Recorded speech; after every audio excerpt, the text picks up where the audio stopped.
Hi guys, so today I am bringing you to spend a day with me in Chicago.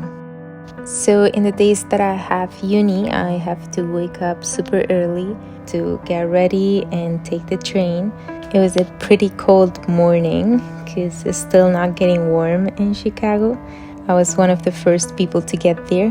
So basically what we do in class is mostly just work on our projects that we have to submit. So yeah, nothing really exciting to watch, but yeah, finally we had our lunch break. I'm always starving at this time because I have breakfast super early and I ate the meal I prepared the day before. And we always get our daily fruits for dessert.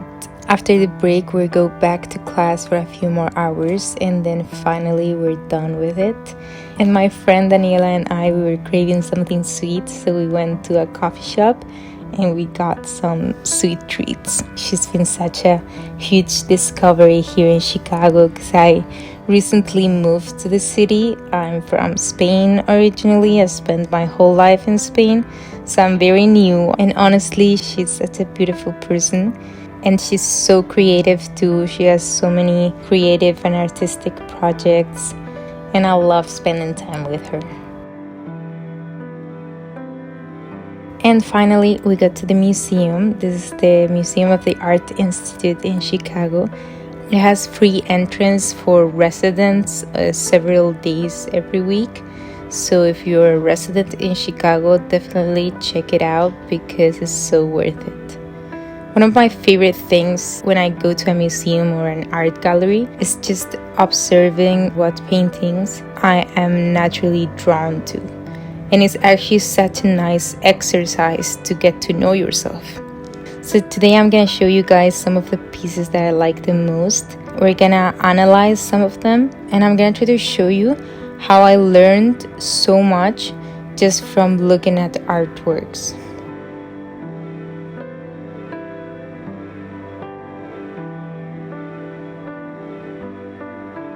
This painting was so interesting for me because I realized that the areas that are supposed to be darkest or more in shadow, like the nostrils or the inner side of the mouth, were actually painted in a bright red. But when you step away, you can see it totally works and it doesn't look out of place. And this piece is just so beautiful. Look at that fabric with all those folds, that semi-transparency, and the position of the head and the hands.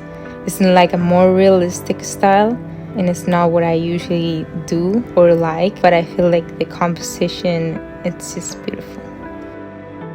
And now we got to this painting called Resting from Antonio Macchini, which is hands down one of my favorites in this museum. I love the composition. I love how she's on the side and the rest of the scene is half empty. I love how expressive it is and how it feels so intimate. And look at those colors and those expressive brushstrokes, and everything's just hinted. Nothing's really defined, nothing's specified. And I love the texture. I love how he used so much paint, and that yellow in the armpit, it just makes sense. I love everything about this painting. I could stare at it for hours. So there's so many beautiful and famous paintings in this museum, but I'm just gonna talk and show you guys more in depth the ones that really move me. So this is definitely one of them. It's called Woman Reading by Manette, and I love how expressive the brushstrokes are in this one. Like, look at those hands, they're barely indicated. And same goes with the face, like how minimal changes in hues and colors can build all the features you need. And then there's the newspaper, which is totally abstract, but you get what it is. And I love how raw those brushstrokes feel.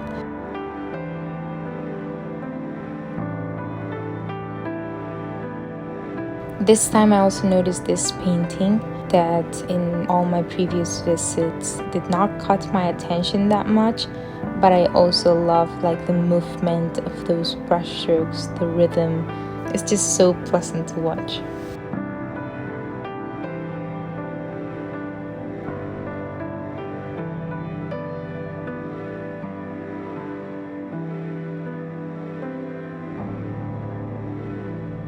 This one is another favorite of mine.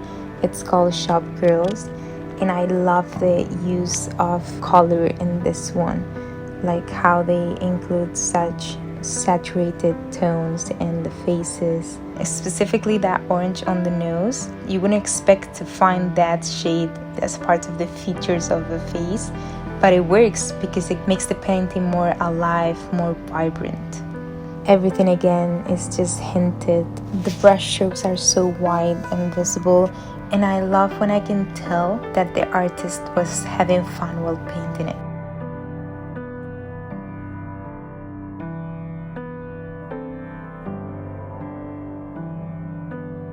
So this painting is also very interesting to me because of the white robes. Then when you're far away, you see them clearly white.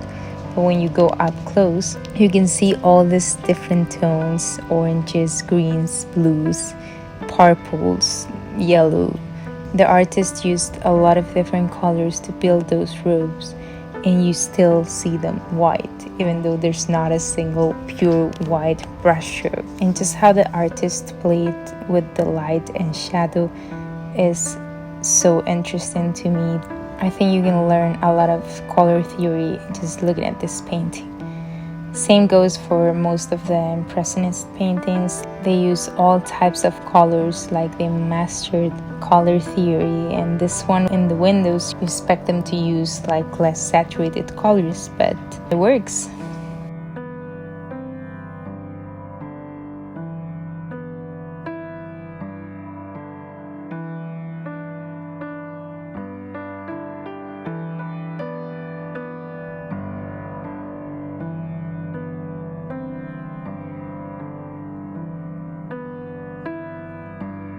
This one is just so pleasant to look at, and I love the textures in this one.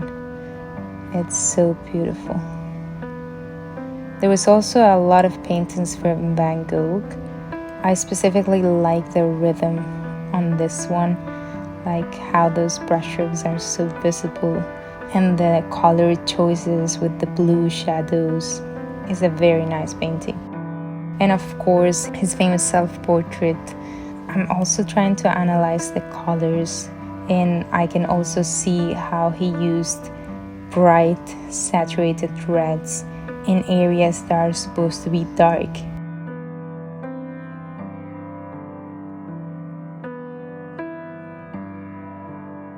And now we get to my ultimate favorite painting in this museum, which is this one from Sargent. And I just love every inch of this painting.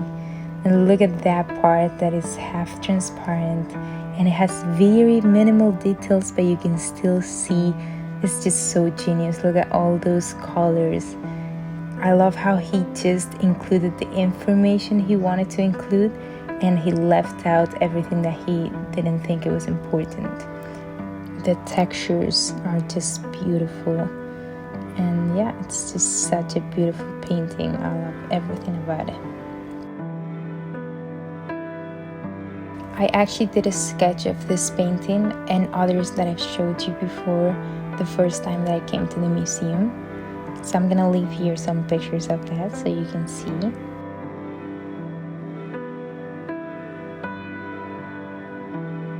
This is another painting by Sargent that I also find amazing.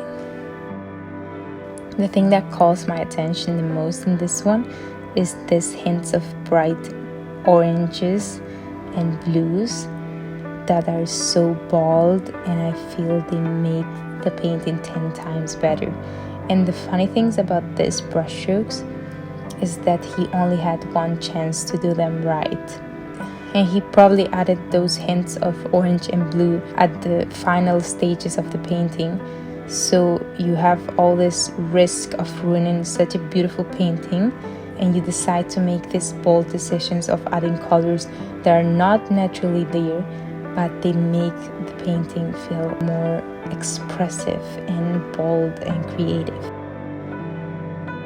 This one also, when you look at it from far away, seems so realistic, but as soon as you go close enough, you can see all those brushstrokes that he only had one chance to do them right, and he added the exact amount of information needed for you to understand the subject, but without actually painting them, to still keep it fresh and not over control.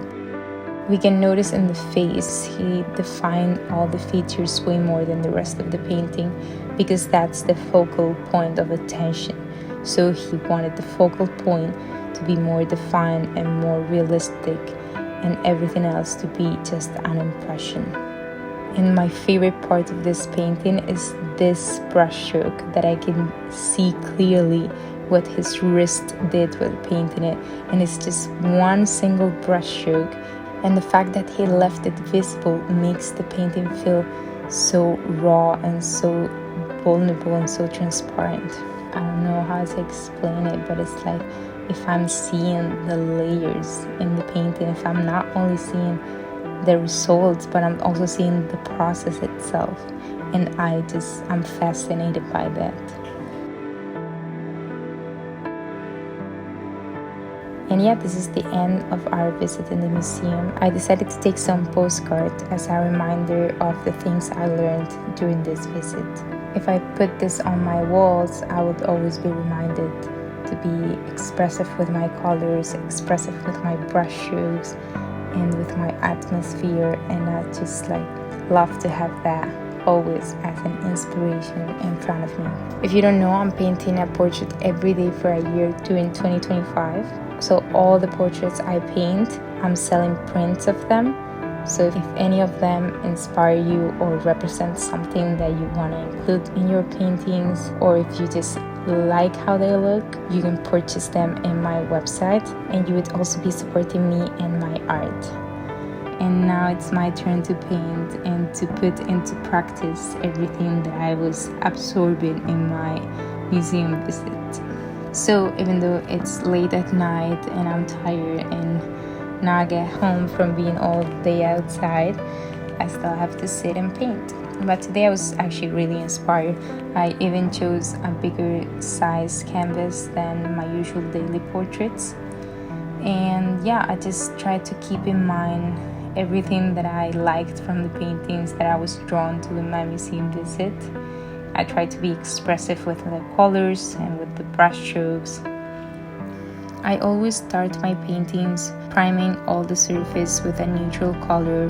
Then I start sketching the features and the position of the head very roughly. There's nothing definitive yet. And yeah, I just try to keep in mind everything I learned from watching the masters, being bold with my color choices, leaving my brushstrokes visible, including textures, painting like a romantic, beautiful scene, not really defining anything, but just hinting everything and giving the impression of it. At this point, you can see my face is always stained with some paint. I'm not really that careful while painting, because I feel if I'm careful, I miss half the fun. It's like if you tell a kid that is trying to play with sand that he can't get dirty.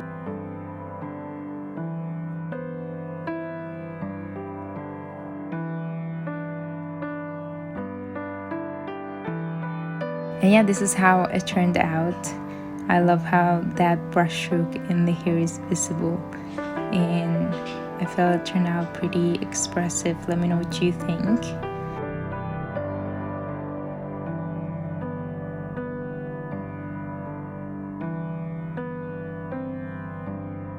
These are some of the other portraits that I did during this challenge, but I have to hang a lot more. And yeah, that's it for today. I hope you enjoyed the video. Thank you for watching this far, and I'll see you tomorrow in my daily portraits videos. Bye.